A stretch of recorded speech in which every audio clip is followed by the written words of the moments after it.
Ketika BI kemarin mengumumkan akan menggarap e-rupiah atau digital money atau cryptocurrency, semua seakan menengok ke Bosman. Ingat lo ya, seakan bukan sebenarnya. Sambil berkomentar, akhirnya didengar juga ide Sontoloyo itu. Sama seperti SWF yang diklaim Bapak serba bisa. Faktanya, memang gak banyak yang tahu sejak 3 tahun yang lalu kata SWF, Sovereign Wealth Fund, yang diinisiasi kita akhirnya diterima. Namun bukan oleh inisiatornya, tapi oleh pejabat berkuasa yang diklaim olehnya. Semua mudah kok membuktikannya. Ada rekam digital siapa yang pertama mengatakannya. Solusi ekonomi adalah pakai SWF. Lalu sekarang diklaim yang lain. Ya nggak apa-apa juga. Emang kita masalah? Ya enggak lah. Kita nggak baperan kayak buzzer. Kalau memang cinta NKRI, nggak masalah ide solusinya diklaim siapapun karena memang tujuannya untuk rakyat, bangsa, dan negara. Akhirnya SWF dipakai sebagai salah satu solusi ekonomi. Alhamdulillah. Lalu kita detailkan. Kita lihat konkret pengelolaan SWF tersebut seperti apa. Ternyata makin kesini makin jelas bahwa ternyata SWF-nya bukan MMT yang model modern monetary-nya. Lalu kita pada nanya, ini SWF model mana? Oh alah, masih ilmu kuno, masih old mind ternyata. Masih Keynesian juga ternyata. Masih pakai cara bank sistem atau dibaca bunga. Masih pakai pinjaman juga yang dibaca ya bunga juga. Masih pakai aset negara buat jaminan. Juga dibacanya digadai. Ya beda jauh ini mah. Ini model 1MDB-nya Najib Malaysia dulu yang rawan dikorupsi kalau seperti SWF ini dijalankannya. Nggak nuduh loh ya bahwa ini akan mudah dikorupsi. Hanya rawan disalahgunakan. Ini ngingetin, jangan baper. Jadi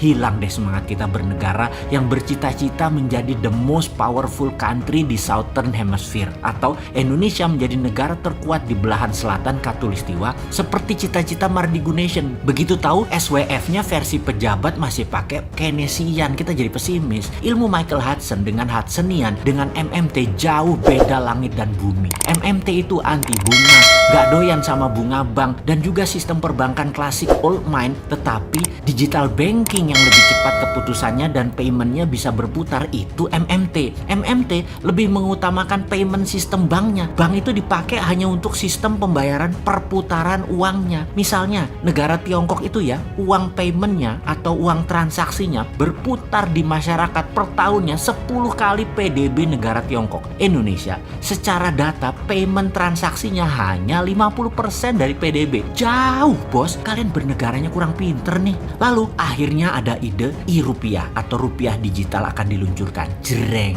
Bosman diminta lagi pendapatnya. Karena sejak 2 tahun yang lalu sudah bengok-bengok teriak pakai e-rupiah saingi e-renminbi. Jangan malah pakai yuan atau e-renminbi Indonesia. Dan akhirnya singkat cerita pokoknya sudah 2 aja ide Mardigu Nation dipakai atau diadopt. Kita tunggu langkah berikutnya. Berani nggak kuasai Selat Malaka? Berani nggak mengenolkan bunga simpanan deposito di bank dengan strategi TINA? There is no other alternative. Kembali ke rupiah digital. Bagaimana pendapat Bosman kali ini? Kalau kita pertanyakan kalau e-rupiah atau digital rupiah kalau nggak pakai Hudsonian MMT dengan printing money, maka rupiah digital cryptocurrency-nya yang akan dilakukan ngimpi untuk Indonesia menjadi berdaulat. Rupiah menang dengan underlying emas, itu lebih real. E-rupiah underlying-nya pakai uang beredar, ya berat bos. Kalian Keynesian gak nyandak emang dengan modern monetary teorinya MMT-nya Hudsonian punya ilmu. Udahlah, jangan dipakai kalau masih pakai ilmu lama. Jangan dipakai kalau masih old mind.